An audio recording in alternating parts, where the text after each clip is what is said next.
지금의 이재명 제1야당의 대표 대통령 후보 잠재 대권 후보가 될 수 있게 만들어준 은인 중의 은인이 권순일이 아닌가. 그런데 지금 수사선상 정도가 아니라 이재명과 관련돼서 많은 사실이 곧 드러나고 있고 이제 굉장히 심각하게 되고 있다. 그럼에도 불구하고 일단 이자들은 끊임없이 사실을 호도하고 또 재판 지연에 하려고 온갖 술수를 쓰고 있습니다. 대표적인 게 정진상 전 실장이죠. 5월 28일자 기사입니다. 재판부 만료에도 정진상 측 녹취 등장임을 다 불러야. 이 기사는요. 녹취가 정영학 녹취입니다. 정영학 녹취는 이번 대장동 사건의 가장 핵심 증거지요. 이 증거로 말미암아 정영학은 그때 마치 이조실록을 기록하는 조선실록을 기록하는 그 사람처럼 엄청나게 역사서처럼 샅샅이 녹취를 해냅니다. 이 녹취가 바로 살아있는 그런 증거가 되는데요. 그런데 이 사람은 이 어마어마한 분량의 녹취를 전부 틀어달라. 그리고 이 녹취에 등장하는 모든 인물을 전부 다 증인으로 세우겠다라는 겁니다. 재판부는 이렇게 말합니다. 너무 많다. 그건 너무 불가능하다. 그러니까 지금 이 변호인 측이 이 인정하는 부분을 전부 부를 테니까 변호인들이 원하는 파일만 따져보자. 라고 이야기합니다. 그러자 이재명 측 변호인, 정진상 측 변호인들은 증거 능력을 일일이 검증해야 된다. 녹취 파일의 위변조 여부를 검증해야 되는데 본인들이 직접 하기 힘들다라는 이유를 들어서 모두 부동의한다. 증거 채택을 부동의한다. 라고 버텼습니다. 그러니까 재판부가 등장인물들을 모두 불러서 녹음 파일을 재생하는 쪽으로 검토하겠다고 대답을 했다고 합니다. 아이고, 복장 터집니다. 만약에 피고인 측 주장이 받아들여지면 이 재판은 몇 년이 걸릴지 모르는 상황이기 때문입니다. 답답합니다. 여기에 더불어 김용 재판 역시 참 기가 막힙니다. 김용 재판이 위증교사잖아요. 바로 김용이 돈을 받았다는 대장동 민간업자 남욱으로부터 1억 원을 불법 자금을 수수했다는 시점, 그 장소를 알리바이를 세우기 위해서 완전히 다른 곳, 경기 성남시 분당구 유원홀딩스 사무실이 아니라 성남 수원에 있는 곳에서 알리바이를 만듭니다. 조작했다는 것이 다 드러나죠. 근데 그 조작에 가담했던 사람이 다 구속돼 있거든요. 그 가담자들은 이재명 캠프의 주요 인사들입니다. 이 선대위 관계자들이 보석을 신청했다고 합니다. 공소 사실을 다 부인하면서 다 부인했는데요. 이러자 일단 심사에 들어갔습니다. 제가 이 기사를 왜 갖고 오느냐? 재판을 지연하고 지네들의 살 길을 도모하기 위해서 온갖 정말 폐악질을 다 벌이고 있기 때문입니다. 자, 그런데요. 우울한 어떤 내용이지만 그럼에도 불구하고 상당히 지금 이 얽힌 실타래를 풀 수 있는 단초들이 굉장히 많이 나오고 있다는 겁니다. 우리가 좀 잊혔던 권순일 재판 거래 의혹과 관련해서는 상당히 진척도 있다는 겁니다. 어떤 내용들이 있냐면 일단 아까 그 녹취록에 나온 부분 중에 이런 부분들이 있습니다. 김만배가 저수지 역할을 하고 있다. 온갖 저수지. 그러니까 저수지란 건 필요한 사람들이 가서 물을 갖다 퍼서 자신들의 목마름 갈증을 해결하는 것 아닙니까? 이 김만배는 이재명의 모든 비위 사건에 전부 다 얽혀 있습니다.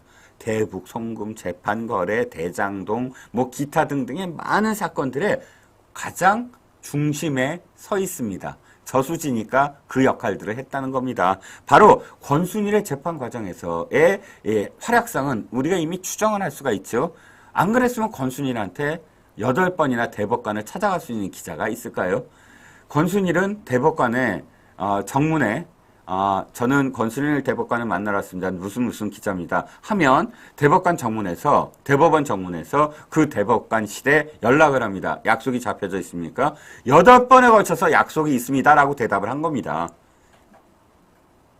아니, 일개 기자가 대법관을 만나는 건 정말 힘듭니다. 아무리 법조계 출입 기자지만요. 그리고 그렇게 자주 만나주지도 않습니다. 대법원은 그야말로 우리나라에서 가장 사법부의 최고의 그런 권위를 가져야만 하고, 그렇기 때문에 사사롭게, 아무리 기자라도 사사롭게 민간인들과 어떤 인연을 맺게 되면 굉장히 여러 가지의 오해와 또는 여러 가지의 구설에 또 얽힐 수 있기 때문입니다. 그렇기 때문에 기자들이라고 하더라도 대법관을 8번을 찾아가서 직접 만난다? 어려운 일이지요. 그런데 그렇게 쉽게 만나줍니다. 바카스병을 갖고 갔대나 어쨌대나 어찌됐든 내용을 보면 바로 권순일이 주도를 해서 지금 그 이재명의 선거법 위반이 뒤집어지는 그런 결과가 나타났기 때문입니다. 여러 가지 어떤 일들이 있지만 그 녹취록에는 이런 내용이 있습니다. 남욱과 그 다음에 유동규 등의 김만배가 철저하게 위증을 시킵니다. 어떻게 해요? 50억 클럽을 등장시켜서 이 대장동 게이트는 모두 다 국민의힘에서 나왔다. 증거는 곽상도, 박영수다. 이것을 엮습니다. 물론 박영수와 곽상도는 50억을 각각 자신이 받거나 아들이 받거나 온갖 특혜들을 받았지요. 그건 사실입니다. 하지만 이렇게 얘기합니다. 남욱과 그 다음에 지금 유동규한테 자, 검찰에 진술을 하게 될 거야. 그런데 가서 진술을 하되 박영수와 곽상도는 다 풀어. 나한테 들은 얘기 다 풀어도 돼. 하지만 절대 하지 말아야 될 것은 권순일이라는 이름을 절대 말하지 마. 라고 하는 것이 이미 증언으로서 진술로서 이미 밝혀지고 있다는 겁니다. 왜 숨겼을까요? 당연히 권순일이 만약에 얽혀 있다고 한다면 재판 거래 혐의가 다 드러날 것이기 때문입니다. 이번에 새로 나온 증거 중에 하나가 이거죠. 권순일이 지금 밑에 이렇게 얘기합니다. 자, 내가 화천대유 고문인 걸 절대 밝히게 하지 마라 라고 이야기합니다.